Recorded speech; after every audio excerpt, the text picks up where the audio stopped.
The 42nd chapter of the book of Isaiah in the Bible clearly foretells the coming of an Arabian prophet, specifically Prophet Muhammad, peace and blessings be upon him. Isaiah describes itself as a prophecy about the future. God states that, "The former things have taken place, and new things I declare." God starts the chapter by drawing our attention to a very special person that he will send. He describes this person as my servant, whom I uphold, my chosen one in whom I delight.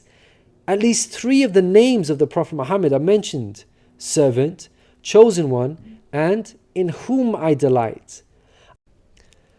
Isaiah is originally written in Hebrew.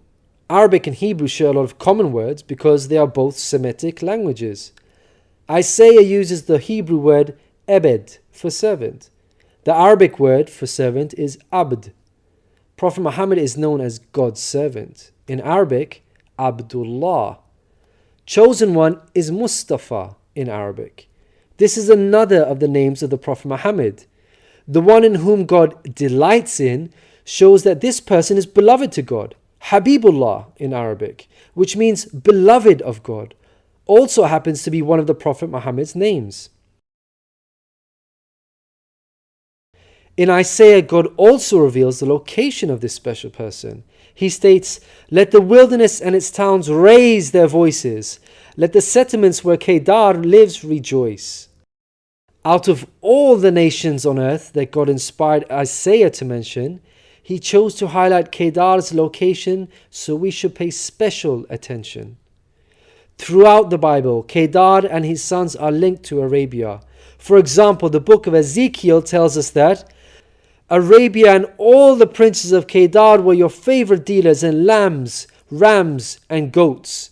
In these they did business with you.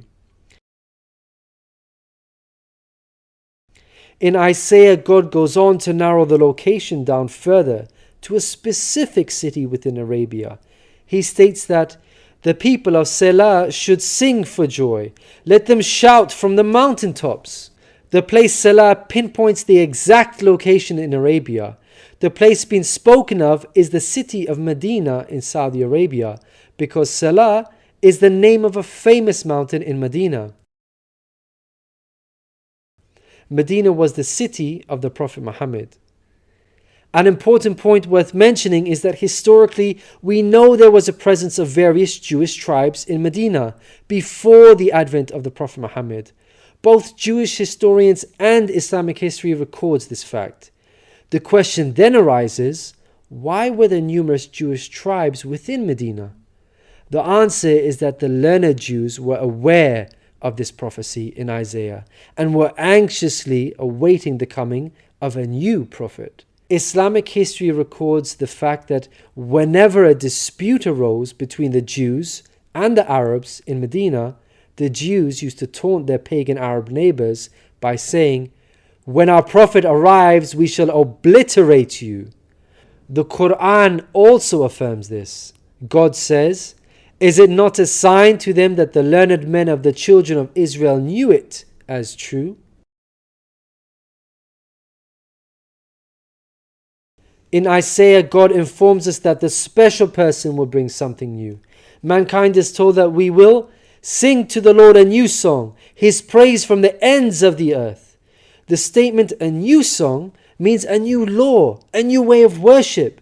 This is exactly what Islam represents. The emphasis on the new song here is singing the praise of God all over the earth. The Quran opens with the statement, "Praise be to God, Lord of the worlds," and is recited by Muslims all over the world during prayers every day. The new song cannot refer to Jesus because he did not bring about anything new.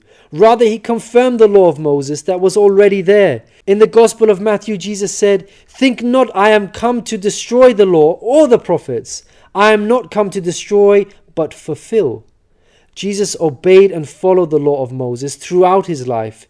Jesus didn't sing a new song. He sang the same song of Moses, the Torah.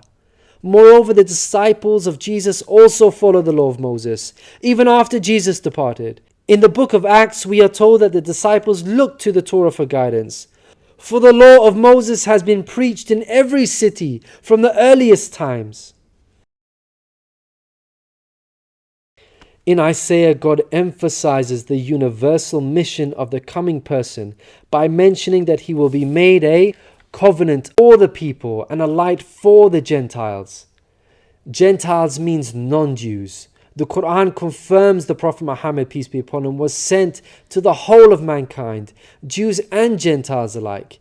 In the Qur'an, God tells us, "We have sent you, O Prophet, as a bearer of glad tidings and a warner for the whole of mankind, but most people have no knowledge." The verse in Isaiah cannot apply to Jesus, because in the Gospel of Matthew, Jesus said, "I was sent only to the lost sheep of Israel." In Isaiah, God further states that he will lead the blind by ways they have not known. Along unfamiliar paths I will guide them.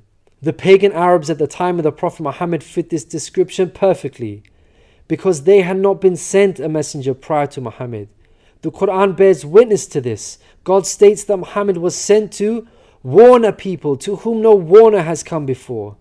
The verse in Isaiah cannot apply to Jesus, because his people, the Israelites, had already received a multitude of prophets from God. In Isaiah, God emphasizes that this special person will be sent to those who trust in idols, who say to images, "You are our gods." The whole of Arabia at the start of Muhammad's prophethood consisted of idol worshippers.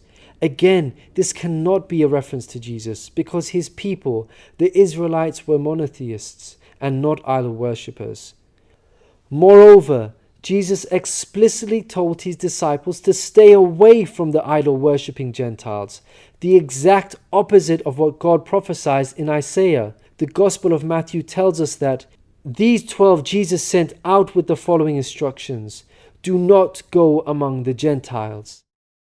In Isaiah, God states that this special person will be a warrior and will go forth as a mighty man. He shall stir up jealousy like a man of war. He shall cry, yea, roar. He shall prevail against his enemies. Throughout history, God has dealt sternly with those who are sent guidance and persist in disbelief. Prophet Muhammad, peace be upon him, had to engage in many battles with the idol-worshipping enemies of God and ultimately prevailed against them. By comparison, Jesus did not triumph over his enemies. According to Christians, he was crucified by them. Moreover, Jesus wasn't interested in fighting. He was not a man of war. He was a pacifist, according to the Bible. He said such things as, "For all who draw the sword will die by the sword," and "My kingdom is not of this world. If my kingdom were of this world, then would my servants fight." In Isaiah, God gives us a list of momentous achievements for this special person. Chief of these is that the idol worshippers will be turned back in utter shame. Not only did the Prophet Muhammad conquer Mecca, the pagan capital of Arabia, but by the end of his life, in just 23 short years of prophethood, Arabia had shunned idol worship and now worshipped the one true God of Abraham.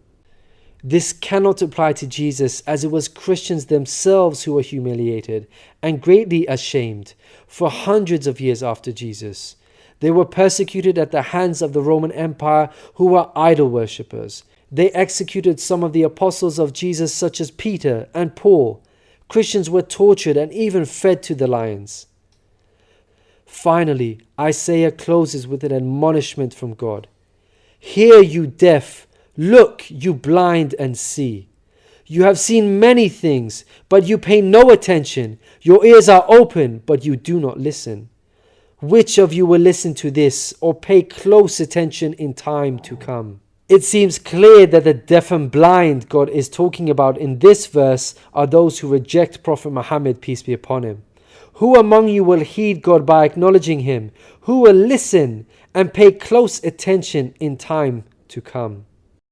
الذين يتبعون الرسول النبي الأمي الذي يجدونه مكتوبا عندهم في التوراة والإنجيل يأمرهم بالمعروف